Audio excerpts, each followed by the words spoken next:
Bismillahirrahmanirrahim. Welcome to the new lecture SQL Structured Query Language. आज के lecture में हमने ये पढ़ना है कि डेटाबेस से हमने डेटा को रिट्रीव करना है, गेट करना है। उसके लिए SQL की जो SQL कमांड जो बहुत पॉपुलर है, बहुत ज़्यादा इस्तेमाल होता है, जिसकी डिमांड ज़्यादा है, सेलेक्ट कमांड, वो आज हमने पढ़ना है। तो SQL सेलेक्ट कमांड की पावर क्या है, किस तरह आपने डेटाबेस से डेटा को रिट्रीव करना है। आज के लेक्चर में हमने SQL कमांड की पावर चेक करें, क्या क्या उसकी कैपेबिलिटीज़ हैं। SQL की स्टेटमेंट जब हम लिखते हैं तो उसकी गाइडलाइंस क्या हैं। आपने एक कॉलम का डेटा उठाना है या आपने मल्टीपल कॉलम्स का डेटा उठाना है तो वो कैसे उठाते हैं। आपने डेटा जब किसी कॉलम से उठाना है तो डुप्लीकेट वैल्यू के साथ उठाना है या डुप्लीकेट्स हटाना है, विदाउट डुप्लीकेट्स उठाना है। आपने डिफरेंट कॉलम्स के डेटा को मर्ज करके एक कॉलम कैसे शो करना है, या आपने एक कॉलम के साथ कोई दूसरा टेक्स्ट या डेट टाइप की कोई दूसरी इंफॉर्मेशन किस तरह मर्ज करके डिस्प्ले करनी है। नल वैल्यू क्या होती है, उसका आपने किस तरह हैंडल करना है या डिफाइन करना है। फिर आप SQL स्टेटमेंट में किसी कॉलम के साथ अरिथमेटिक एक्सप्रेशन यानी कोई चीज़ प्लस माइनस ऐड या मल्टीप्लाई करना चाहते हो, कैसे होती है। अगर आप कोई एक्सप्रेशन इस्तेमाल करते हैं तो उसमें डिफरेंट ऑपरेटर इस्तेमाल होते हैं। उन ऑपरेटर की प्रेसिडेंस क्या होती है, यानी सबसे पहले कौन सा ऑपरेटर क्या होगा, एग्जीक्यूट होगा, और फिर उसके बाद दूसरा कौन सा एग्जीक्यूट होगा, तो वो हमने चेक करना है। और आखिर में हमने ये देखना है कि जब आप क्वेरी एग्जीक्यूट करते हैं तो आप क्वेरी आपको रिस्पॉन्स देता है, रिजल्ट देता है, जो टेबुलर फॉर्म में होता है। तो समटाइम्स वो डेटा अगर वो सीक्वेंस में आ जाए तो उसकी मीनिंगफुल और उसकी अंडरस्टैंडिंग अच्छी हो जाती है, इसको हम कहते हैं डेटा सॉर्टिंग। हमने फिर डेटा सॉर्टिंग कैसे करनी है इसके स्टेटमेंट के सेलेक्ट स्टेटमेंट के through. Let's see one by one each topic. SQL select statement के थ्रू आप तीन किस्म के काम कर सकते हैं, सिलेक्शन, प्रोजेक्शन एंड जॉइन। अब सिलेक्शन किस चीज़ को बोलते हैं? सिलेक्शन बोलते हैं रिकॉर्ड्स में से, रोज़ में से किसी चीज़ को सेलेक्ट करना। रोज़ में से, ये देखिए ना यहाँ पे जो हाईलाइटेड हुए हैं, एक वाइट है, एक आपके डिफरेंट कलर में हाईलाइट हुए पड़े हैं।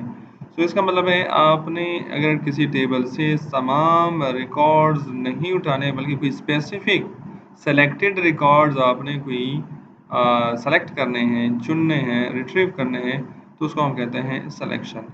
इसी तरह टेबल में बहुत सारे कॉलम्स होते हैं, कॉलम 1 2 3 4 5। इसमें अगर तीन कॉलम्स वाइट आपको नजर आए, दो डिफरेंट कलर के नजर आ रहे हैं, तो इसका मतलब ये हुआ कि अगर आपने एक टेबल से तमाम कॉलम्स की इंफॉर्मेशन नहीं लेनी बल्कि कुछ स्पेसिफिक एक कॉलम की या दूसरे कॉलम की इंफॉर्मेशन लेनी है या तीन कॉलम्स की इंफॉर्मेशन लेनी है, तो उसको हम तो भी आप सेलेक्ट स्टेटमेंट के थ्रू ले सकते हैं, इसको हम बोलते हैं प्रोजेक्शन। अच्छा, तीसरी चीज़ क्या है? जॉइन। सेलेक्ट स्टेटमेंट के थ्रू एक टेबल से भी आप डेटा उठा सकते हैं, और कभी हमें ज़रूरत पड़ती है कि हम एक से ज़्यादा टेबल से डेटा मर्ज करके ज्वाइन करके हम रिजल्ट या रिपोर्ट जनरेट करते हैं। फॉर एग्जांपल ये स्टूडेंट का टेबल है और ये उसके कोर्सेज या रिजल्ट्स का टेबल है, तो यहाँ पर स्टूडेंट का रिजल्ट है, यहाँ पर स्टूडेंट की इंफॉर्मेशन है। तो हम ये अगर देखना चाहते हैं कि किस स्टूडेंट के कौन से मार्क्स से क्या रिजल्ट आया है, तो इन दोनों टेबल को हमें ज्वाइन करके इस रिजल्ट निकालने पड़ते हैं। तो वो ज्वाइनिंग भी सेलेक्ट स्टेटमेंट के थ्रू होती है। Let's see one by one. Guidelines for writing SQL statement. जब भी आपने SQL स्टेटमेंट लिखनी होगी तो उसकी कोई खास स्पेसिफिक गाइडलाइंस है, जैसे आप प्रोग्रामिंग में कोई कोड वगैरह तो उसकी कोई गाइडलाइंस होती हैं। SQL statements are not case sensitive. SQL के स्टेटमेंट जो होते हैं वो केस सेंसिटिव नहीं होते। इसका मतलब ये है अगर आप सेलेक्ट लिखते हैं तो सेलेक्ट छोटा लिखें, बड़ा लिखें, यानी कैपिटल लिखें या स्मॉल लेटर्स में लिखें, उसमें कोई फर्क नहीं पड़ता। Another thing, SQL statements can be on one or more lines. SQL statement जब आप लिखते हैं उसको एक ही लाइन में आप लिख सकते हैं, और एक की बजाय मल्टीपल लाइन्स पे भी एक स्टेटमेंट लिख सकते हैं। जैसे आप कोड लिखते हैं तो कोड आप एक ही लाइन में लिख सकते हैं, और आप कभी मल्टीपल लाइन में भी लिख सकते हैं। एक लाइन में लिखते हैं तो उसकी अंडरस्टैंडेबिलिटी कम होती है, अगर अगर आप एक से ज़्यादा लाइन में लिखते हैं तो उसको अंडरस्टैंड करना ईजी हो जाता है। Keywords cannot be abbreviated or split across lines. अच्छा, अब SQL में भी कुछ स्पेसिफिक कीवर्ड्स या कमांड इस्तेमाल होते हैं जिनको कि खास स्पेसिफिक मीनिंग्स होती हैं। जिस तरह प्रोग्रामिंग लैंग्वेजेस में रिजर्व्ड वर्ड्स होते हैं या कीवर्ड्स होते हैं जिसको आप वेरिएबल नेम या फंक्शन नेम के तौर पर इस्तेमाल नहीं करते हैं, उनका स्पेसिफिक मतलब होता है, जैसे इंट वगैरह या फ्लोट वगैरह, या लूप है या एरे है, या फॉर है या वाइल है या डू वाल, इसी तरह। SQL में भी आप इसी तरह जैसे सेलेक्ट का कीवर्ड है, ये एक कीवर्ड है, फ्रॉम एक कीवर्ड है, ग्रुप बाय एक कीवर्ड है, इंसर्ट एक कीवर्ड है। इनको आप ना या ग्रुप बाय, तो ग्रुप बाय दो लफ्ज़ है, दो टू वर्ड्स हैं। अब ग्रुप अलग है और बाय अलग है। अब इन दोनों को आप अलग नहीं कर सकते कि ग्रुप को आप एक लाइन में लिख दें, बाय आप दूसरी लाइन में नहीं, इन दोनों ये कंबाइन है, इन कीवर्ड्स को आपने एक ही जगह पर लिखना होता है। Classes are usually placed on separate lines. अच्छा, कुछ स्टेटमेंट ऐसे होते हैं, डिफरेंट डिफरेंट क्लासेस इस्तेमाल होते हैं, डिफरेंट पार्ट्स होते हैं, तो आप हर पार्ट को अलग एक एक लाइन पे लिख सकते हैं, उसकी अंडरस्टैंडेबिलिटी रीडेबिलिटी ईजी हो जाती है। Indents are used to enhance readability. So indentation होती है, फॉर एग्जांपल जैसा आप फॉर लूप या वाइल लूप चलाते हैं, लूप के अंदर नेस्टिंग कर लेते हैं, तो अगर आप उसको आगे से इंडेंट कर लेते हैं तो उसका पता चल जाता है कि ये चीज़ इसकी बॉडी के अंदर है। तो इसी तरह अगर किसी स्टेटमेंट के, किसी एसक्यूएल कमांड के डिफरेंट क्लासेस हैं, तो अगर उन क्लासेस को आप इंडेंट कर लें तो उनको रीड करने में आसानी, अंडरस्टैंड करने में आसानी हो जाती है। ये सारी चीज़ें हम एक एक करके आगे वाली स्लाइड्स में देखेंगे। सो द बेसिक सिंटैक्स और स्ट्रक्चर ऑफ एसक्यूएल स्टेटमेंट वो क्या है? सबसे पहले कहाँ से स्टार्ट होता है? सेलेक्ट से। सेलेक्ट कीवर्ड है वो इस्तेमाल होता है, ठीक है। उसके बाद 3 या 4 किस्म की चीज़ें आपको नज़र आती हैं। सबसे पहले है स्टैटिक। तो सेलेक्ट के बाद हम क्या लिखते हैं? सेलेक्ट के बाद हम लिखते हैं, सबसे पहले अगर आप नीचे देखें, सेलेक्ट आइडेंटिफाइज, यानी ये दो फ्रेजेज हैं, एक सेलेक्ट क्लास है और दूसरा क्या है? फ्रॉम क्लास है। सेलेक्ट, ये इसको सेलेक्ट स्टेटमेंट कहा जाता है या सेलेक्ट कमांड कहा जाता है। सेलेक्ट कमांड में पहला जो क्लास होता है उसको सेलेक्ट क्लास बोला जाता है और दूसरा जो क्लास होता है उसको फ्रॉम क्लास बोला जाता है। सेलेक्ट ये आइडेंटिफाई करना है विच कॉलम्स टू डिस्प्ले, आपने किस कॉलम्स की इंफॉर्मेशन को डिस्प्ले करना है। और फ्रॉम ये बताता है identifies which table to consider, अच्छा ये कॉलम जिसकी इंफॉर्मेशन आप डिस्प्ले करना चाहते हैं, ये कॉलम, इस कॉलम की इंफॉर्मेशन किस टेबल, ये कॉलम किस टेबल के हैं। सो फ्रॉम में आप टेबल बनाते हैं, बताते हैं, और सेलेक्ट में वो कॉलम जिसकी इंफॉर्मेशन आपको यूजर को चाहिए होती है वो यहाँ पर बताते हैं। सो स्टैटिक का क्या मतलब होता है? सेलेक्ट स्टैटिक, अगर हम लिखते हैं सेलेक्ट स्टैटिक फ्रॉम टेबल, तो स्टैटिक का मतलब होता है ऑल कॉलम्स, यानी अगर आपको टेबल के तमाम कॉलम्स चाहिए तो आप स्टैटिक लिख दें। सेलेक्ट स्टैटिक फ्रॉम टेबल आपको टेबल को सारे कॉलम्स उठा के दे देगा। अच्छा, अगर आप कहते हैं नहीं मुझे स्पेसिफिक एक कॉलम चाहिए, तो आप स्टैटिक भी नहीं लिख, कुछ भी नहीं लिखिए, बल्कि सिर्फ कॉलम का नाम लिख दें, ठीक है। सो सेलेक्ट के बाद स्टैटिक भी लिख सकते हैं, किसी एक कॉलम का नाम लिख सकते हैं। अगर आपने एक से ज़्यादा कॉलम इस इंफॉर्मेशन चाहिए तो एक कॉलम लिख दें, फिर कॉमा लिख दें, फिर दूसरा कॉलम लिख दें, फिर कॉमा लिख दें, फिर तीसरा कॉलम लिख दें। और तीसरी चीज़ उसमें इस्तेमाल होती है वो है एक्सप्रेशन, यानी कॉलम के साथ अगर आप फॉर एग्जाम्पल ये सैलरी का कॉलम है और आप देखना चाहते हैं कि अगर मैं सैलरी में हर एम्प्लॉई की सैलरी इतनी है, अगर मैं से 100 या 1000 रुपीज़ या 500 रुपीज़ का इंक्रीमेंट लगा दूँ तो वो कितनी सैलरी उसकी बनती है। तो वो आप सैलरी में एक्चुअली क्या कर रहे होते हैं? एक्स एडिशन कर रहे होते हैं 100 या 500 इस तरह की, ठीक। तीसरी चीज़ है डिस्टिंक्ट, ये हम आगे पढ़ते हैं, जो चीज़ ब्रैकेट में लिखी होती है सिंटैक्स में वो ऑप्शनल होती है, सो दिस इज ऑप्शनल, ठीक। ये डुप्लीकेट्स को रिमूव करते हैं, किस चीज़ को? डुप्लीकेट्स को रिमूव करते हैं। और ये एलियास है, कॉलम का ओरिजिनल नाम डिस्प्ले करना चाहते हैं, जब आप एक कॉलम का नाम लिखते हैं और क्वेरी को एग्जीक्यूट करते हैं तो कॉलम का क्या आ जाता है? रिजल्ट में उस कॉलम का नाम आ जाता है। अगर आप चाहते हैं कि कॉलम का ओरिजिनल नाम, टेबल में जो कॉलम का नाम है वो शो ना हो बल्कि उस जगह कोई और चीज़ शो हो, तो हम उसको बोलते हैं कॉलम एलियास। ये सारी चीज़ें हम वन बाय वन तफसील से इसमें डिस्क्राइब करेंगे। अब ज़रा देखते हैं नेक्स्ट स्लाइड में कॉलम सिलेक्शन। अब इसको क्या कहते हैं? इसको कॉलम सिलेक्शन कहते हैं या इसको प्रोजेक्शन कहते हैं। Projection operation also AKA also known as projection, इसको प्रोजेक्शन भी कहा जाता है। यानी आपने क्या करना है? आपने किसी टेबल से डेटा उठाना है, तो डेटा कहाँ पे पड़ा होता है? किस चीज़ में पड़ा होता है? कॉलम्स में, कॉलम्स के फॉर्मेट में पड़ा होता है टेबल में। तो आपने कॉलम को सेलेक्ट करना है। सो पहला क्या है? Select static from department. So department क्या है? टेबल का नाम है। स्टैटिक ये बताता है ऑल कॉलम, सो सेलेक्ट ऑल कॉलम, इसका मतलब ये है डिपार्टमेंट के टेबल में जितने भी कॉलम्स हैं उन सब कॉलम्स का डेटा मुझे शो कर दे, तो ये आपको पूरा डिपार्टमेंट का टेबल उठा के शो कर देगा। दूसरा क्या है? Select department ID comma department name from departments. So department के टेबल में, ये टेबल से मुझे सारे कॉलम्स ना उठा के दिखाएं, बल्कि मुझे कौन सी चीज़ दिखाएं? डिपार्टमेंट आईडी और डिपार्टमेंट का नाम। सो डिपार्टमेंट के टेबल से तो ये आपको जो रिजल्ट शो करेगा, तो रिजल्ट एक टेबल होगा, उसमें दो कॉलम्स होंगे, पहला कॉलम डिपार्टमेंट आईडी का होगा और दूसरा कॉलम क्या होगा? नेम का होगा।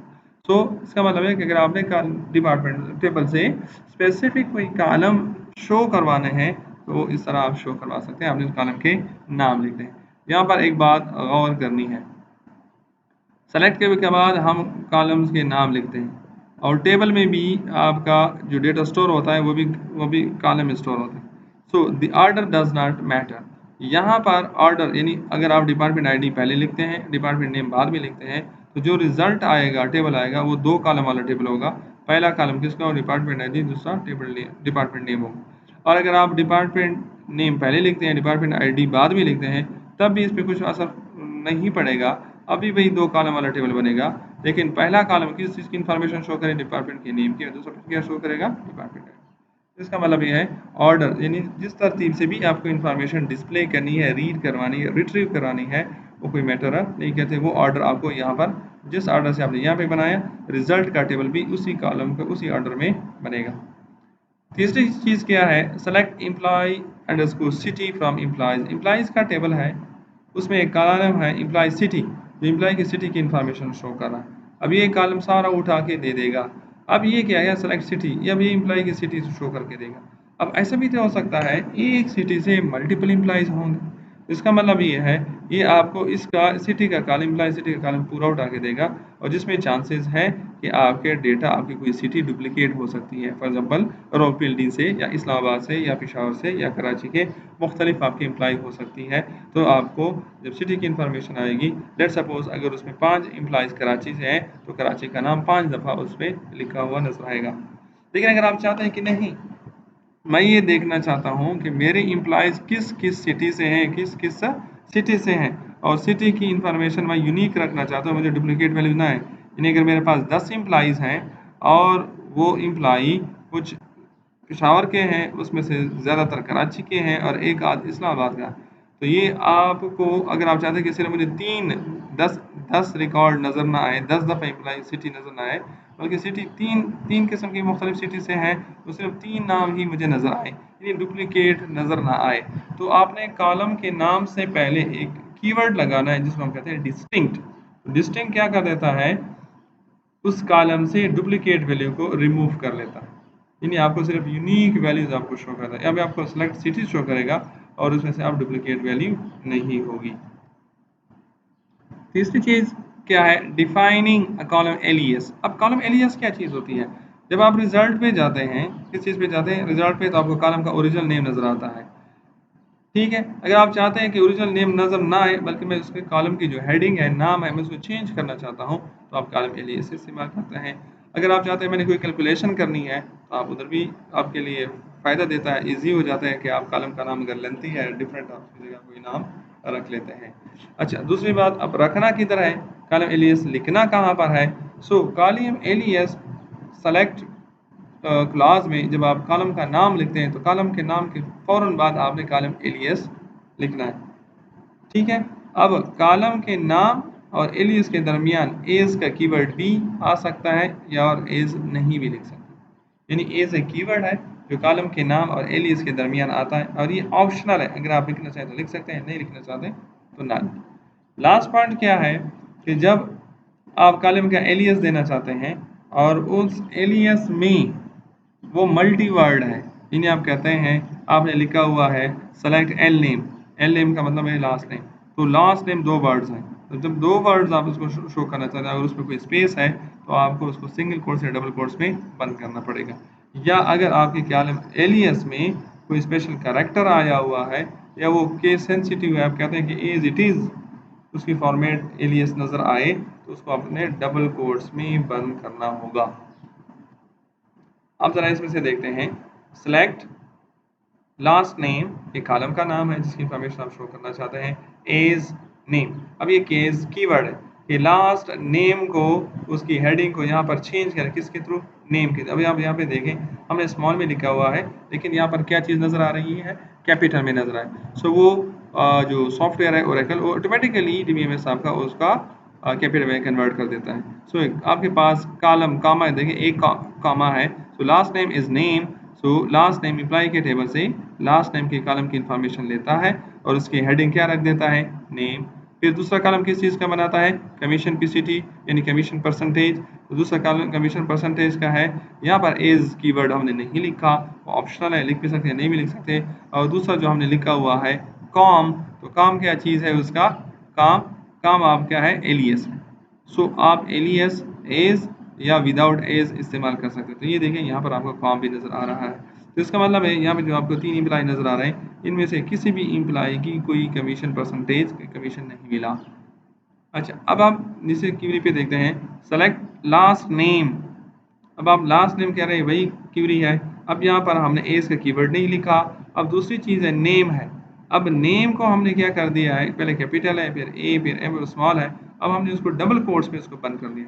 डबल कोट्स में बंद करने का अब इस पे इफेक्ट क्या होता है कि जब इसकी हेडिंग हो एज इट इज़, तो इसकी हेडिंग क्या नजर आएगी, देखें as it is, N capital है और ये अब ये केस सेंसिटिव हो गया कि जो जिस तरह लिखा हुआ है एज इट इज़ वहाँ पे नजर आए। ठीक है। अच्छा, अब दूसरी चीज़ है एक्सप्रेशन है। दूसरा कॉलम क्या है, दूसरे कॉलम में एक्सप्रेशन हमें नजर आ रही है। अब ये एक्सप्रेशन कैसे है, अभी देखें, सैलरी का कॉलम है, स्टैरिक है, मल्टीप्लिकेशन ऑपरेटर है और 12 है। यानी सैलरी के कॉलम में सैलरी, एम्प्लॉय की सैलरी उठा रहे हैं, उसको 12 से मल्टीप्लाई करेगा तो उसकी कोई वैल्यू आएगी। तो वो अगर एक मंथली सैलरी को आप 12 से मल्टीप्लाई करते हैं तो आपकी एनुअल सैलरी बन जाती है। सो आपने यहाँ पर लिखा है डबल कोट्स में एनुअल स्पेस सैलरी। सो ये कॉलम एलियस है। ये क्या चीज़ है, कॉलम एलियस है। सो यहाँ पर देखिए कॉलम का नाम यहाँ पर ये आना चाहिए, लेकिन क्योंकि यहाँ पर आपने एलियस मेंशन किया हुआ है तो ये एलियस यहाँ पर एज इट इज़ आया हुआ है। अगर यहाँ पर आप डबल कोट्स मेंशन नहीं करते तो एनुअल को ये कॉलम एलियस समझ लेता है और सैलरी पे वो एरर दे देता है कि भाई ये क्या चीज़ है, अगर आप इसको डबल कोट्स नहीं लिखते। क्लियर हो गया। Another thing, concatenation operator, जिसको हम कहते हैं डेटा मर्जिंग और कॉलम मर्जिंग। दो, एक या एक से ज़्यादा दो कॉलम से या मल्टीपल कॉलम से डेटा को जब आप कंकेटिनेट करते हैं, मर्ज करते हैं, कैसे होते हैं, तो उसके लिए जो ऑपरेटर इस्तेमाल होता है उसको हम कहते हैं कंकेटिनेशन ऑपरेटर। और ये वर्टिकल दो बार्स होते हैं जिसको वर्टिकल बार्स कहते हैं या लाइन कहते हैं या पाइप भी इसको कहा जाता है।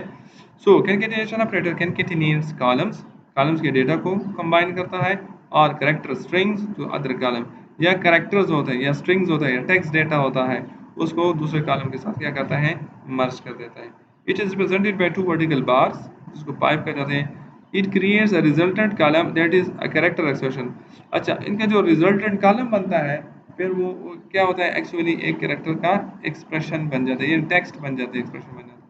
अब हम यहाँ पे देख लेते हैं सेलेक्ट लास्ट नेम। अब लास्ट नेम का कॉलम का डेटा उठा रहा है, जैसे क्या है, किंग है, कुछहर है, डिहान है, होनर्ड है, ये सारे जो पहले पहले वर्ड्स हैं ये क्या है, ये उनके लास्ट नेम है इम्प्लाई के।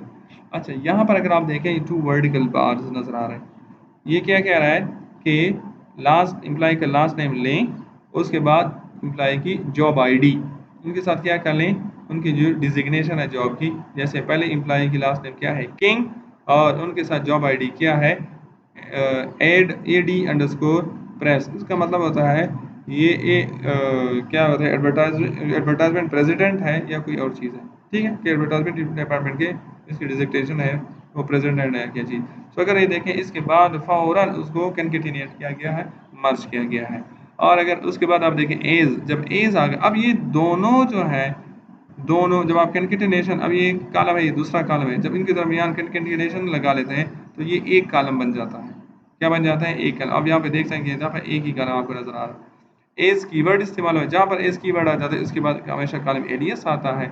अब कॉलम एलियस में एम्प्लॉइज अंडरस्कोर जॉब लिखा हुआ है, तो ये टू वर्ड्स नहीं है, ये सिंगल वर्ड, क्योंकि इसके दरमियान स्पेस नहीं है बल्कि अंडरस्कोर, अंडरस्कोर इन दोनों को मिलाता है। सो यहाँ पर डबल कोट्स डालें या डबल कोट्स ना डालें इसमें कोई फर्क नहीं पड़ेगा, ये आपको एम्प्लॉइज अंडरस्कोर जॉब क्योंकि एक वन वर्ड कंसीडर होगा। Another thing, अब जिस तरह हम कह रहे थे कि अभी हमने ये देखा कि एक कॉलम के दूसरे कॉलम के साथ हम मैचिंग करते हैं, लेकिन यहाँ पर हमें समझ नहीं आती। यहाँ पर हम ये चाहते हैं थोड़ा सा स्पेस आना चाहिए था या कोई और चीज़। अब स्पेस क्या है, स्पेस तो टेबल में मौजूद नहीं थी। अब यहाँ पर अगर आपने अपनी तरफ से कोई टैक्स या स्पेस इस तरह की चीज़ देनी है तो हम उसको बोलते हैं लिटरल बोलते हैं। तो लिटरल क्या होगा, या कोई करेक्टर होगा या कोई नंबर होता है या कोई डेट की वैल्यू होती है जब आप उसमें देते हैं। सो अगर आपने डेट या कैरेक्टर की वैल्यू लिटरल वैल्यूज इसी तरह किसी के साथ इनक्लोज करनी है, इनके साथ इंक्लूड करनी है, कंकेटिनेट करनी है किसी कॉलम के साथ, तो उसको आपने सिंगल कोट्स में या डबल कोट्स में उनको क्लोज करना पड़ता है। और हर कैरेक्टर जो आपकी स्ट्रिंग होती है हर रिकॉर्ड के लिए रिपीट होती है। अब देख लें इसको, लास्ट नेम है, सेलेक्ट लास्ट नेम, अब लास्ट नेम आ गया, ये उसके पहले जो वर्ड्स है ये सारे लास्ट नेम, अब ये कंकेटिनेशन हो रही है इसके साथ। अब ये देखें, ये कामा आ गया, ये कामा आ गया, और इसके साथ ये स्पेस है, इज आ लास्ट नेम, फिर इसके साथ जैसे लास्ट नेम इज किंग, इसके बाद है आप इसके साथ कंकेटिनेट कर रहे हैं किस चीज़ को, इस चीज़ को। अब दिस इज लिटरल, अब ये करेक्टर लिटरल है, क्यों, इसमें सारे करेक्टर्स हैं, ठीक है, ये टेबल से नहीं आता। इज आ, अब ये इज आ रहा है, लेकिन इज आ ए के बाद और इस से पहले स्पेस आ रहा है, तो देखें किंग के बाद भी स्पेस है, इज आ से पहले भी स्पेस और ए के बाद भी स्पेस। जॉब आईडी, अब ये जॉब आईडी उसकी क्या है, ये उसकी डिजिग्नेशन है कि उसके टेबल एम्प्लॉय की क्या डिजिग्नेशन है। एज, ये कीवर्ड आ गया, ये कॉलम एलियस आ गया, एम्प्लॉय स्पेस डिटेल, अब यहाँ पे इसको डबल कोट्स में बंद करना जरूरी है। सो हमने जो कहा था कि ये हर रिकॉर्ड के लिए रिपीट होता है। अब देखिए किंग जब पहले रिकॉर्ड पे गया टेबल में, उसने इम्प्लॉय का पहला रिकॉर्ड, पहले इम्प्लॉय की इन्फॉर्मेशन ली, उसका नाम था किंग और उसकी डिजिग्नेशन ये थी, तो उसके साथ ये। अब देखिए आपका इज आ आपको हर जगह पर नजर आ रहा होगा। क्लियर। अरिथमेटिक ऑपरेशंस, अब arithmetic operation basic addition, minus, multiplication और डिवीजन को कहते हैं एक्सप्रेशन। सो आप सेलेक्ट स्टेटमेंट में किसी भी कॉलम के साथ अरिथमेटिक ऑपरेशन एक्सप्रेशन कर सकते हैं। अब ये कितने कॉलम्स हैं, column number 1, column number 2, column number 3। सो पहला कॉलम किस चीज़ का है, लास्ट टाइम का, देखिए लास्ट टाइम आ गया। दूसरा कॉलम किस चीज़ का है, सैलरी का आ गया। तीसरा कॉलम सैलरी प्लस 300। अब सैलरी प्लस 300 के नाम से एम्प्लॉयज़ के टेबल में कोई कॉलम मौजूद नहीं है, बल्कि ये एक्सप्रेशन है, इस कॉलम के साथ ये वैल्यू ऐड हो रही है। सो यहाँ पे 24,000 है, जब 24,000 में 300 आप प्लस करते हैं तो देखें 24,300 बन जाती है। और क्योंकि हमने यहाँ पर कोई कॉलम एलियस का नाम वगैरह नहीं दिया, सो बाज़ DBMS जो इसका एक्सप्रेशन होता है एक्सप्रेशन का उसी तरह नाम लिख लेते हैं, या यहाँ पर लिखा होता है एक्सप्रेशन 1। क्या लिखा होता है, एक्सप्रेशन 1, जिसकी जितनी भी सैलरी है हर एक की सैलरी में 300 का एडिशन हो रही है और सर एक नज़र आ रही है आपको। So this is expression. आप सेलेक्ट स्टेटमेंट में किसी भी कॉलम के साथ कोई भी मैथमेटिक अरिथमेटिक एक्सप्रेशन कर सकते हैं। ऑपरेटर प्रेसिडेंस, सो आपको यहाँ पर दो क्यूरीज नजर आ रही है। पहले वाली क्यूरी क्या है, सेलेक्ट लास्ट नेम, ठीक है, सैलरी ले रहा है दूसरा कॉलम। तीसरा कॉलम क्या है, 12 स्टारिक सैलरी प्लस 100, यानी 12 है, फिर मल्टीप्लाई हो रहा है सैलरी प्लस 100 के साथ। दूसरी क्यूरी क्या कह रही है, सेलेक्ट लास्ट नेम सैलरी, ये दोनों सेम हो गए, 12 स्टारिक, अब ये ब्रैकेट्स हैं, पैरेंथेसिस है, सैलरी प्लस 100। क्या इन दोनों का क्यूरी का, जब क्यूरी का एग्जीक्यूट करेंगे क्या इन दोनों का रिजल्ट सेम आएगा, क्या कहते हैं, इन दोनों का रिजल्ट सेम नहीं आ सकता, क्यों, यहाँ पर प्रेसिडेंस है। सो मल्टीप्लिकेशन की प्रेसिडेंस हाई है प्लस से, सो सबसे पहले सैलरी में 12 मल्टीप्लाई होगा, फिर उसमें 100 प्लस होगा। यहाँ पर हम क्या कर रहे हैं, ब्रैकेट्स की वो जो है प्रेसिडेंस है वो ज़्यादा होती है, सो ब्रैकेट्स पहले सॉल्व होगा, सैलरी में 100 प्लस होगा, फिर उसको मल्टीप्लाई किया जाएगा। सो इन दोनों का रिजल्ट सेम नहीं होगा। Null value, defining a null value, null कोई वैल्यू नहीं होती, आप इसको कहते हैं it is unavailable, unassign, unknown और इनएप्लीकेबल, ये एप्लीकेबल नहीं हो सकती, आप इसको कंपेयर नहीं कर सकते। आप ये नहीं कह सकते null is not the same as zero, आप ये नहीं कह सकते कि जीरो और नल एक जैसे, नो। आप ब्लैंक स्पेस, आप एक स्पेस मारते हैं, स्पेस, तो अगर आप स्पेस बार प्रेस करते हैं, नो स्पेस या जीरो, वो नल नहीं होता। नल का मतलब होता है एम्प्टी। एम्प्टी का क्या मतलब होता है कि उसकी कोई वैल्यू नहीं, जैसे कमीशन पे सिटी में आप यहाँ पे देख सकते हैं यहाँ पर क्या है, यहाँ पर हर एक की अपनी अपनी वैल्यूज है, लेकिन कमीशन पे सिटी के पहले दो एम्प्लॉयज हैं उनको कमीशन नहीं मिली, तो उनके सेल में कोई डेटा आपको, वैल्यू आपको नजर नहीं आ रही, ठीक है। तो हम ये कह सकते हैं कि आप एम्प्टी सेल है, इसको हम कहते हैं ये नल वैल्यूज है। क्या वैल्यूज है, नल वैल्यूज। सो नल वैल्यूज, जब आप अरिथमेटिक ऑपरेशंस में नल वैल्यू करते हैं, सो किसी भी कोई भी एक्सप्रेशन जब आप करते हैं और उस वैल्यूज की कोई नल वैल्यू होती है तो उसका रिजल्ट हमेशा नल आता है। यानी जब आप जैसे आप जीरो को लेते हैं, 0 आप किसी चीज़ के साथ मल्टीप्लाई करते हैं या डिवाइड करते हैं तो उसका रिजल्ट 0 आता है, सिवाय एडिशन के। सिमिलरली नल आप किसी के साथ ऐड करते हैं, मल्टीप्लाई करते हैं, डिवाइड करते हैं, उसका रिजल्ट हमेशा क्या आ जाएगा, नल आएगा। अब यहाँ पर देखें सेलेक्ट लास्ट नेम, इम्प्लाई का लास्ट नेम ले रहे हैं। दूसरा क्या है 12 cross salary cross commission capacity.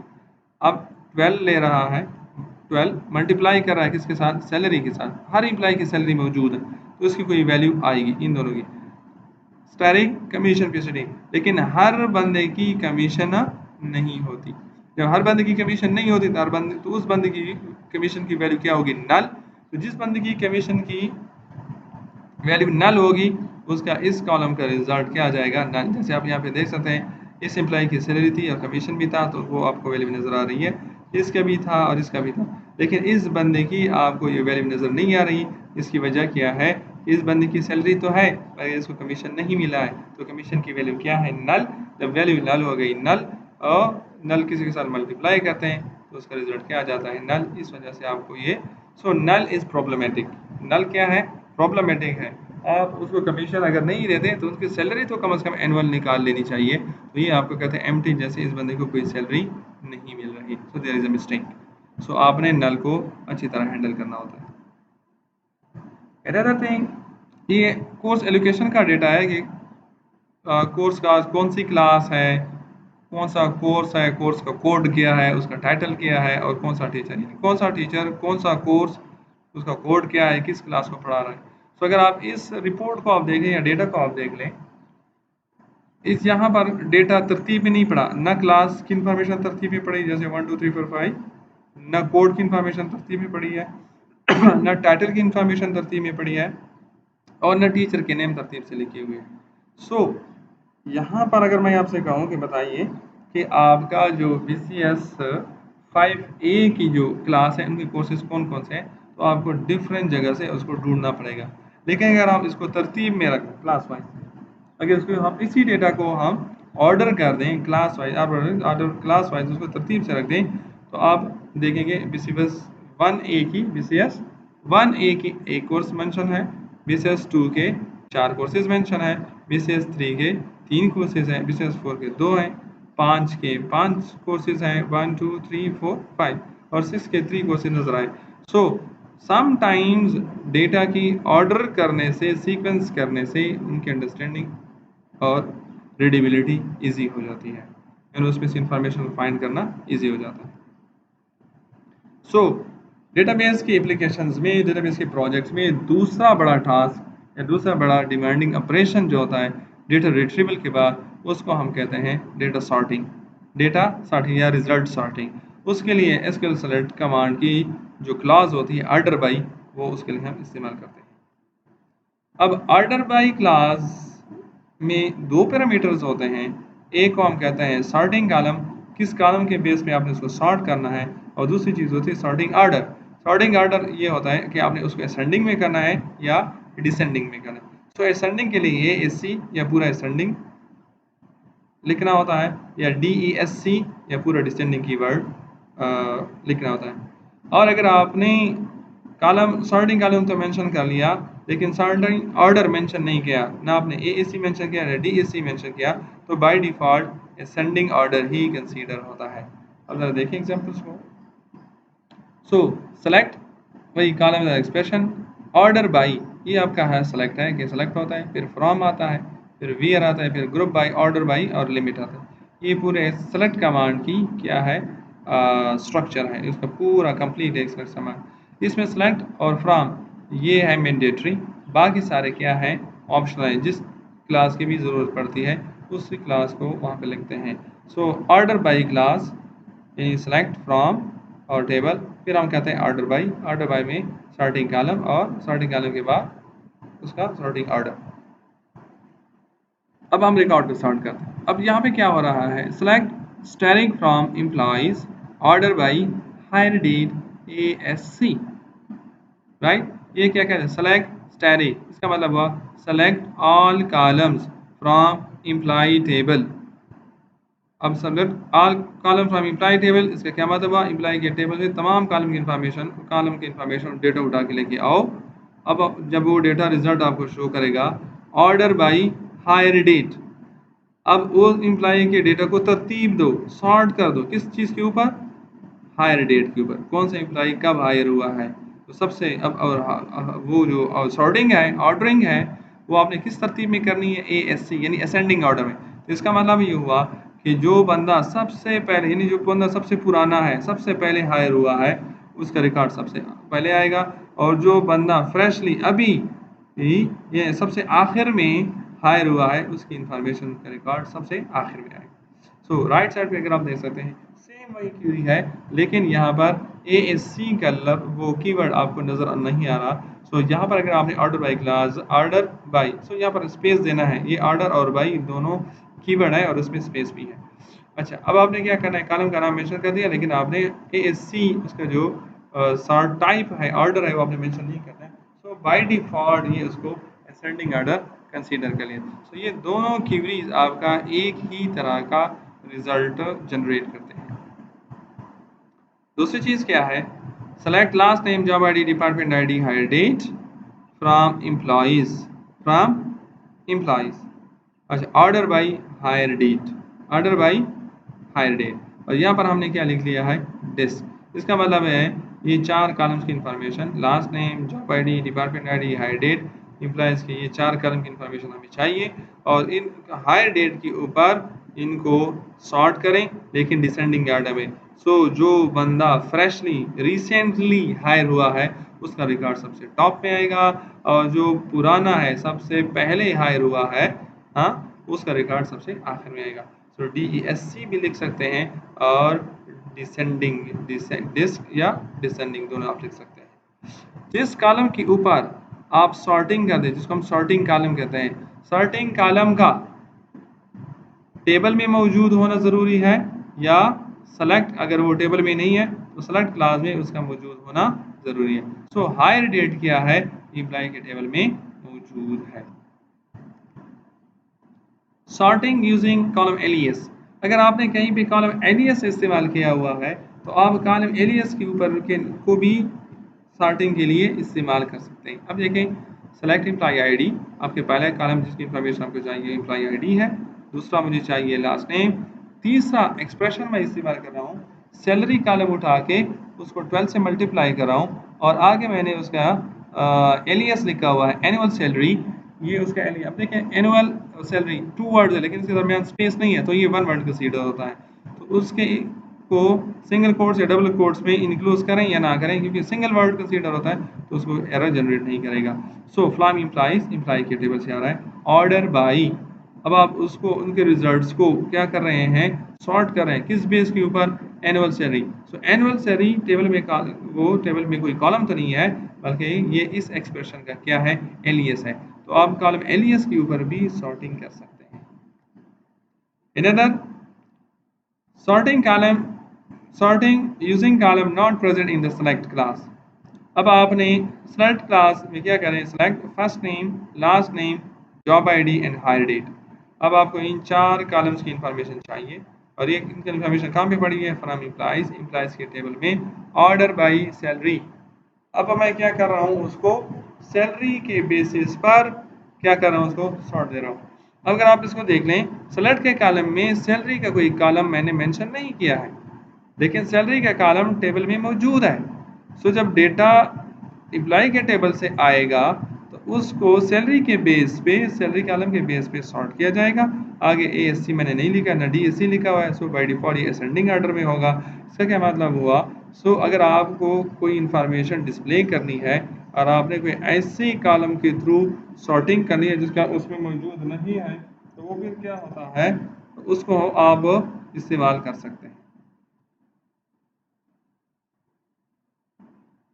Sorting using derived column, अब ये इसको डिराइव्ड कॉलम ही कहा जाता है, यानी सैलरी क्लास 12 जो है, ये डिराइव्ड कॉलम भी है, और ये इसको एक्सप्रेशन भी कहा जा सकता है।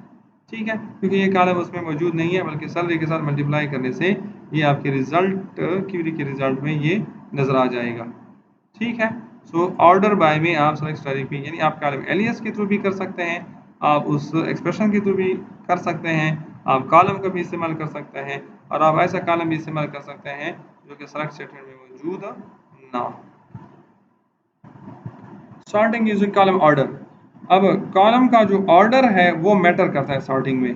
आपने जिस चीज़ के ऊपर उसको वो किया हुआ है, ऑर्डर दिया हुआ है उसके ऊपर। Sorting using order of the column in select statement. यहाँ पर क्या है, अब जरा देखें। Select employee ID, last name, salary strike 12, annual salary from employees, order by 1। अब 1 क्या करता है, 1 किसी कॉलम का नाम तो नहीं है, तो ये क्या है, ये कॉलम का ऑर्डर है। ये कॉलम का क्या है, ऑर्डर। अब जब आप ऑर्डरिंग करते हैं और वो इस बेस पे करते हैं कि कॉलम का आप नाम मेंशन नहीं करते बल्कि कोई न्यूमेरिकल वैल्यू मेंशन करते हैं, तो फिर वो टेबल के कॉलम्स की बात नहीं होती, फिर आप ये सेलेक्ट के कॉलम्स की बातें कर रहे हैं। यहाँ पर जो कॉलम्स आपने मेंशन किए, सो 1 का क्या मतलब होता है, 1 का मतलब होता है सॉर्ट बाय फर्स्ट कॉलम। अब फर्स्ट कॉलम क्या है आपका, एम्प्लॉय आईडी। सो ये वाला जो डेटा आपको शो होगा 1 2 3 कॉलम्स होंगे आपका, और एम्प्लॉय आईडी के बेस पे ये किस चीज़ को असेंडिंग ऑर्डर में क्या करेगा, इसको सॉर्ट कर देगा। दूसरी क्या चीज़ है, सेलेक्ट एम्प्लॉय आईडी, और ये सारा वही, और यहाँ पे क्या है, ऑर्डर बाय टू डिसेंडिंग। अब ये कहता है ये सेकंड पे किस चीज़ पे है, सेकंड है, this is column number 1, this is column number 2। So last name के बेस पे इसको ऑर्डर करेगा, और किस चीज़ की करेगा, डिसेंडिंग ऑर्डर में। क्लियर। थर्ड क्या चीज़ है, थर्ड ये है आप इसमें कोई नेगेटिव नंबर इस्तेमाल नहीं है, आप -2 या -1 इस्तेमाल नहीं कर सकते। अनदर थिंग, अब लास्ट क्वेरी जो है वो ऑर्डर बाई कर रही है 4 पे, सॉर्ट्स बाय 1। क्या आप बता सकते हैं कि किस चीज़ पे सॉर्ट कर रहे हैं, इसका मतलब ये कि फोर्थ कॉलम पे क्या कर रहे हैं, उसको आप सॉर्ट कर रहे हैं। अब फोर्थ कॉलम क्या है, ये this is column number 1, this is column number 2, this is column number 3। Fourth column तो हमारे पास है भी नहीं। सो ये वाली क्यूरी ऑर्डर बाई 4 लिखने की वजह से अगर आप 1 लिख दें तब भी ठीक है, अगर आप 2 लिखें तब भी ठीक है, अगर आप 3 लिखें तब भी ठीक है, लेकिन फोर्थ कॉलम तो हमारे पास सेलेक्ट में कॉलम ही 3 है मेरे पास, फोर्थ तो है भी नहीं, तो ये आपको क्या जनरेट करेगा, एरर जनरेट करेगा। सॉर्टिंग बाई मल्टीपल कॉलम्स, एक या एक से ज़्यादा कॉलम्स के ऊपर भी आप सॉर्टिंग कर सकते हैं। अब यहाँ पे क्या हो रहा है, select last name, department ID and salary from employees, order by department ID ascending and salary descending. अब ऑर्डर बाई के बाद क्या आया हुआ है, डिपार्टमेंट आईडी। सो इन इंफॉर्मेशन को सबसे पहले ये डिपार्टमेंट आईडी के बेस पे असेंडिंग ऑर्डर में सारा डेटा पहले सॉर्ट कर लेगा, फिर सैलरी के बेस पर, यानी हर डिपार्टमेंट में से फिर सैलरी के बेस पर जिसकी सैलरी ज़्यादा होगी, डिसेंडिंग, यानी पहले उसको डिपार्टमेंट आईडी के ऊपर असेंडिंग ऑर्डर में, यानी डिपार्टमेंट आईडी 1 2 3 4 5 6 7 8 इस तरह करेगा। फिर हर डिपार्टमेंट में सैलरी के बेस पर जिसकी सैलरी सबसे ज़्यादा होगी वो टॉप पे आएगा, फिर कम, फिर कम, फिर कम, फिर इस तरह। क्लियर। सो अगर आप एक से ज़्यादा पे करते हैं, मल्टीपल करते हैं, तो यहाँ पे कॉलम का क्या कहते हैं, फिर मैटर करता है। यहाँ पे कॉलम ऑर्डर, सॉर्टिंग में कॉलम ऑर्डर यहाँ पर मैटर करते हैं। अगर आप सैलरी को यहाँ पर लिखेंगे तो उसका रिजल्ट कुछ और लिखे आएगा, अगर आप डिपार्टमेंट को इधर लिखेंगे उसका रिजल्ट कुछ और आएगा। दूसरा क्या कह रहा है, अब सेम वही है। अब यहाँ इसी की में फ़र्क क्या है, यहाँ पर असेंडिंग ऑर्डर हमने लिखा, यहाँ पर असेंडिंग ऑर्डर हमने नहीं लिखा। क्लियर। अगर हम सेम इसी क्यूरी को कर लिखना चाहते हैं और बजाय कॉलम नेम लिखने के 1 2 3 लिखना चाहते हैं, तो हम ये किस तरह करेंगे, ऑर्डर बाय किस तरह करेंगे। अब डिपार्टमेंट आईडी है, सो इस कॉलम में नंबर 1 नंबर 2, डिपार्टमेंट आईडी क्या है 2, तो यहाँ पर आ जाएगा 2, फिर आ जाएगा कामा, और सैलरी क्या है 3, और उसके बाद आएगा डिस्क, इसके बाद क्या आ जाएगा डिस्क, यानी यहाँ पर आ जाएगा 2, यहाँ पर आ जाएगा 3, और सेम आ जाएगा 2 कामा 3 और डिस्क के सामने सेम वही चीज़ आ जाएगी। What if I change the order of columns in order by class?